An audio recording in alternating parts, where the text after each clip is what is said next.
पिताजी विधि विधि में उतर जाइए, क्योंकि ये प्रवचन सार के अंतिम पंक्तियां चल रही हैं। सब विधि विधि में आइए। ये त्याविहित आद्रव्यम इदानीम मेतत् अत्प्रकार बुध्यते अस्य तात्मनो नित्य। यहां पर कह रहे हैं इति, इस प्रकार से आद्रव्यम अभिहित, आद्रव्य को कहा गया। प्रकार अस्तवत, उसके प्राप्ति का प्रकार उपाय कहा जाता है। अभी तक आपने आत्म द्रव्य की व्याख्या की है। कैसा है, कैसा है, कैसा है। अब से सुनना ना बेटा, कैसा है, कैसा है, कैसा है। लेकिन अब यहां कह रहे हैं उसे प्राप्त कैसे किया जाए। चिन्ह मात्र है, एक कल आपने पढ़ा था, शुद्ध चिन्ह मात्रम, शुद्ध चिन्ह मात्रम। उस चिन्ह मात्र शुद्ध जो आत्मद्रव्य है, वीरेंद्र भैया, हे मित्र, हे मित्र,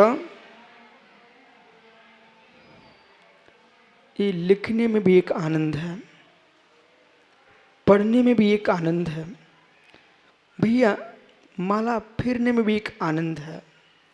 लेकिन क्या करूं, लेकिन क्या करूं।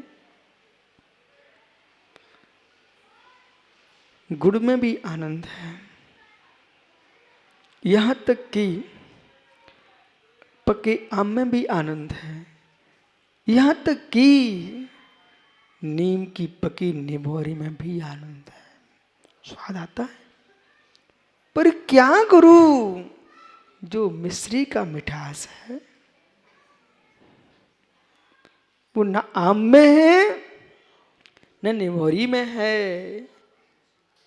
ऐसे ज्ञानियों जप में आनंद है, प्रवचन में आनंद है, ग्रंथों के पढ़ने में आनंद है, पूजन पाठ में आनंद है। लेकिन क्या करूं सुरेश चूड़ी वाला, क्या करूं। जो निजानंद में आनंद है वो कहीं नहीं है। निजानंद का आनंद कंद कला कंद है। हो कला कंद है बेटा। रसगुल्ले भी होते हैं, बालूशाही भी होते हैं, यहाँ माता महाराज जी गुजिया गुजिया भी खिलाती है, सब बनाए, पेड़ा बनाए, पपड़िया बनाए, सब बनाए, पर कलाकंद जैसा स्वाद तो किसी में नहीं आता।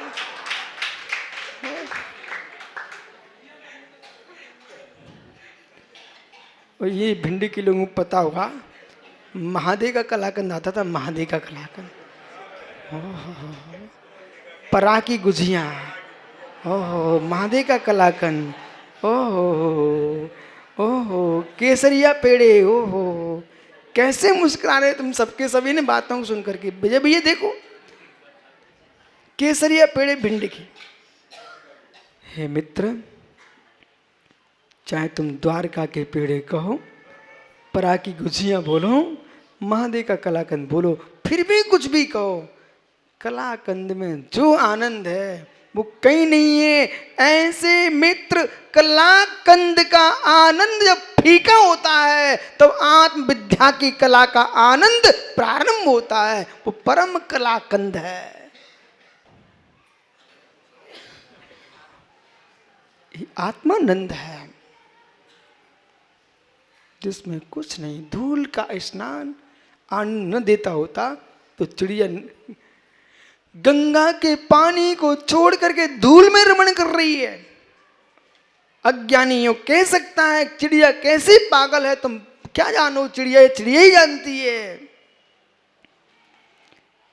गंगा बह रही नदी, यमुना चंबल की पानी में स्नान नहीं करने जा रही, धूल में स्नान कर रही है। अरे ज्ञानी समझो रहस्य क्या है चिड़िया का धूल स्नान। सामने शीश महल, शीत ग्रह। पंडित राकेश, हे मुमुक्षु, शीत ग्रह, शीश महल, उन सब को छोड़ करके योगी खड़ा है सूर्य के सामने पर्वत की चोटी पर। चिड़िया धूल में स्नान कर रही है गंगा छोड़ के। धूल के स्नान में आनंद आता होता तो गंगा के पानी में स्नान करने जाती चिड़िया। ऐसे मित्र ये योगेश्वर शीश महलों में न रह करके पर्वत के शीश पर खड़े हुए हैं। ये चिड़िया धूल में स्नान कर रही है। जो धूल का स्नान है वो यूं कह रहा है कि सूखे हुए बिना सुख होता नहीं।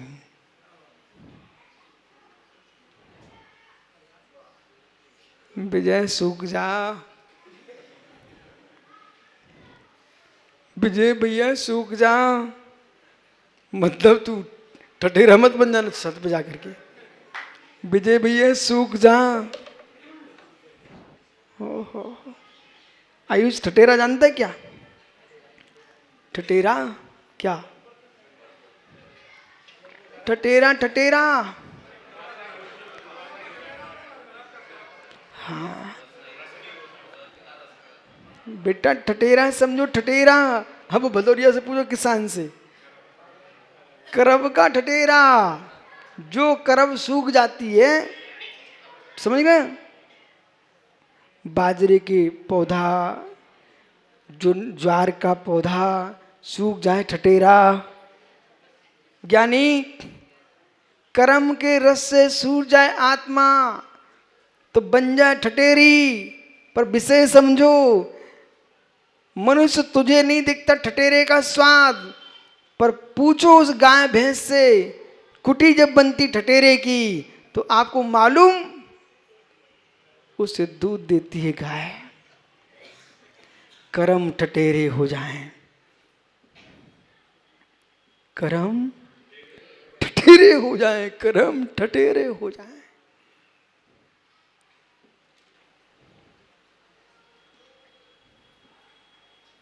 कर्म ठठेरे हो जाएं। रस सुखाना पड़ेगा।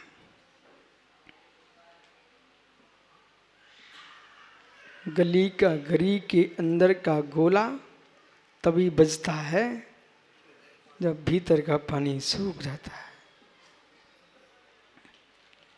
गरी के अंदर का गोला बिमल तभी बजता है जब भीतर का पानी सूख जाता है। ये भगवान आत्मा की दिव्य धुनी तभी खिलती है जब अज्ञान का पानी सूख जाता है।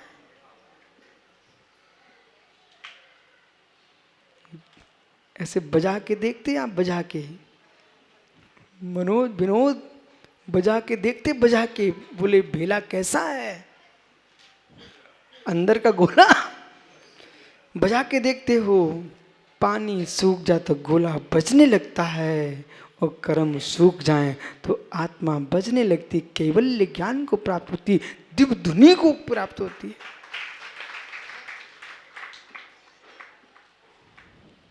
कैसे प्राप्त करें? 5 सूत्र दिए यहां पर अमृत स्वामी ने, 5 सूत्र बनाए हैं।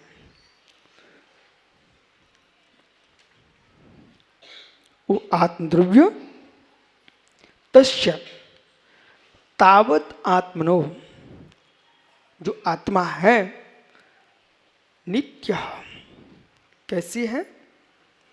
नित्य है। आत्मा नित्य है, नित्यमेव अनादि पौद्गलिक कर्म निमित्त मोह भाव अनुभाव बधूढ़ आत्मवृत्त्यतः तोय कड़िस्य आत्मनैव क्षुभ्यता। इतनी सी पंक्ति को इतनी देर से आप सुन रहे थे, इतनी सी लाइन को आप लोग इतनी देर से सुन रहे थे। सार है मित्र, नित्य अनादि पौद्गलिक कर्म विद्य, नित्य अनादि पौद्गलिक कर्म के निमित्त से कब से आत्मा संसार में? अनादि संबंधित से कर्म से युक्त है, पर कर्म से युक्त अनादि से है, पर कैसी है? फिर भी नित्य है। तो अनादि कर्म पुद्गल के निमित्त से होने वाले मोह,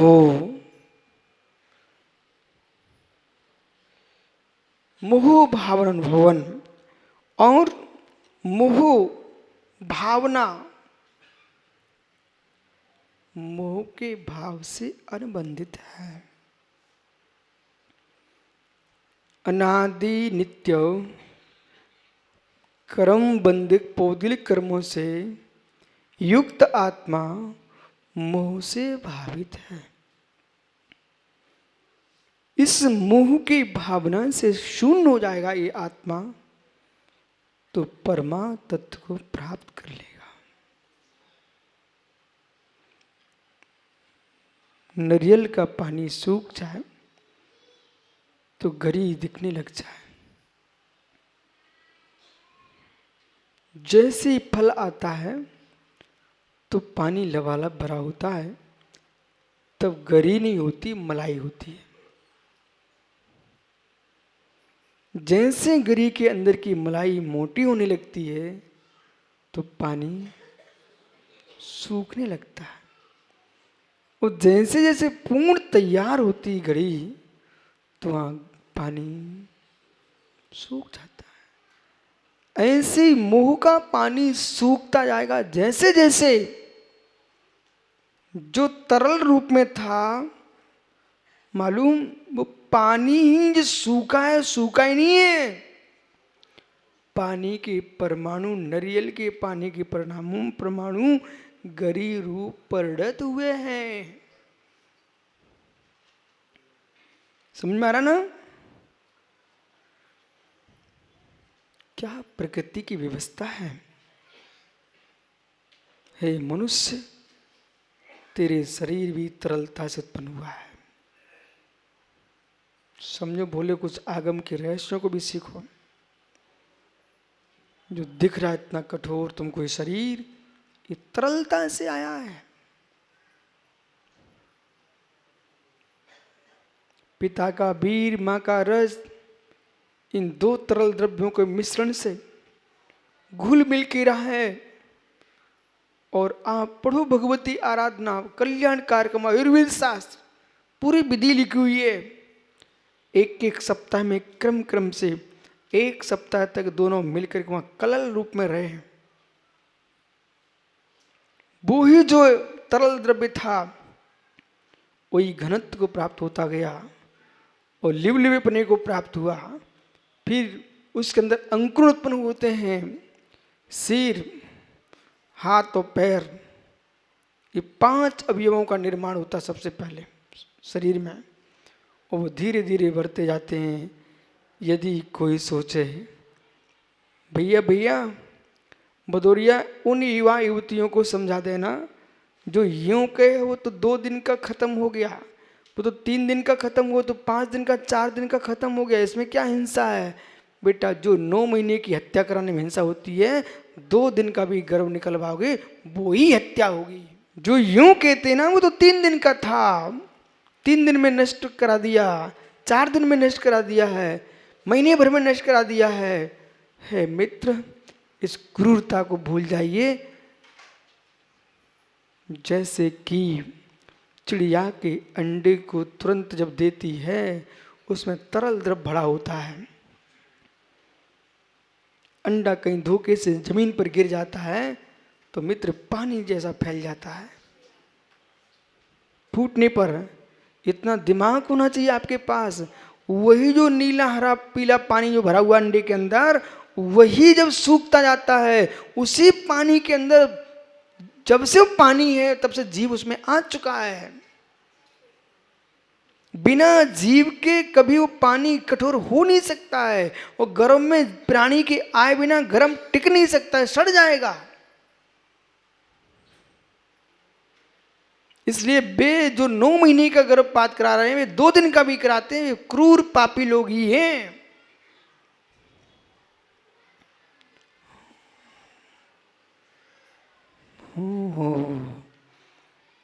आओ ज्ञानी, जैसे अंडे के अंदर का पानी सूख जाता है, उसके अंदर ही उसी पानी से चूजे उत्पन्न होते हैं, ऐसी माता के रजबीर के तरलता से ये कठोर शरीर तुमको मिला है। क्या प्रकृति के सिद्धांत हैं, जैसे कि नारियल का पानी ही गरी के रूप में बदलता है।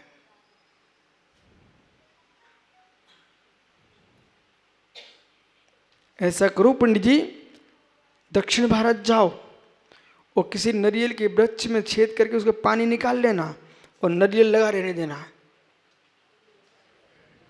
फिर गरी निकलवा लेना।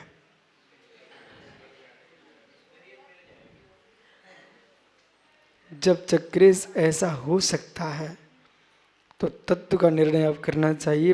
पानी यदि निकाल लिया छेद करके और नारियल सूख के टपक जाएगा, फिर उसमें नहीं आएगा। ऐसे मित्र, पानी निकल गया तो प्राण निकल जाएंगे। ये रहस्य है। इस सारी व्याख्यान विद्वानों को करना चाहिए।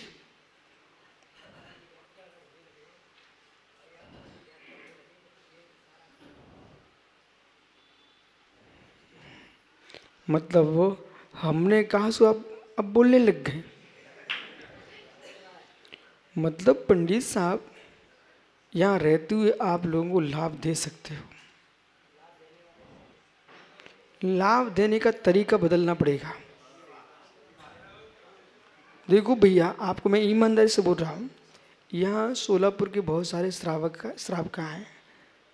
सोलापुर में आप अलंकर को नाम सुना होगा, ये तो बैठा ज्ञानी सुब्रत सागर, अलंकर पंडित जी राजकुमार सोलापुर में अच्छे मुनि भक्त विद्वान हैं। लेकिन उनकी कक्षा में 10-15 लोग, 25 से कभी अधिक नहीं हुए। एक दिन वो हमसे कहते हैं कि जिनालय से महावीर भवन में मेरा प्रवचन हुआ, वो लबालब महावीर भवन भरा रहे, तो पंडित जी को लगा, उनके हृदय को सहन नहीं हुआ। उनके मन में एक प्रश्न आया, बोले महाराज जी ये तो बताओ, चक्र से याद है आपको, अलंकर पंडित जी बोल रहे थे, महाराज जी ये बताओ, हमको 25 वर्ष हो गए, हमारी कक्षा में 10, 15, 25 से लोग नहीं बढ़े, आपने अभी भी आए हो, ये भवन क्यों भर रहा है? पंडित साहब का प्रश्न था। उनके पंडित जी, वही भवन है, वही ग्रंथ है, प्रवचन साथ चल रहा था, लेकिन विषय को सरल से कठिन करना ये भी एक विद्या है, और कठिन को सरल करना ये भी एक विद्या है, और सरल कठिन दोनों बना के रखना ये भी एक विद्या है। विद्वानों को देख करके सरल से कठिन करना चाहिए, और सामान्य जीवों को देख करके कठिन से सरल करना चाहिए, और मध्यम रुचि के मिल जाए तो दोनों बराबर कर देना चाहिए। अभी कितने गहरे विषय आपने सुने। अभी वो धूल में चिड़िया सुन करके आप देखते रहे, और धूल की चिड़िया का रहस्य क्या था वो भी तुमने देख लिया।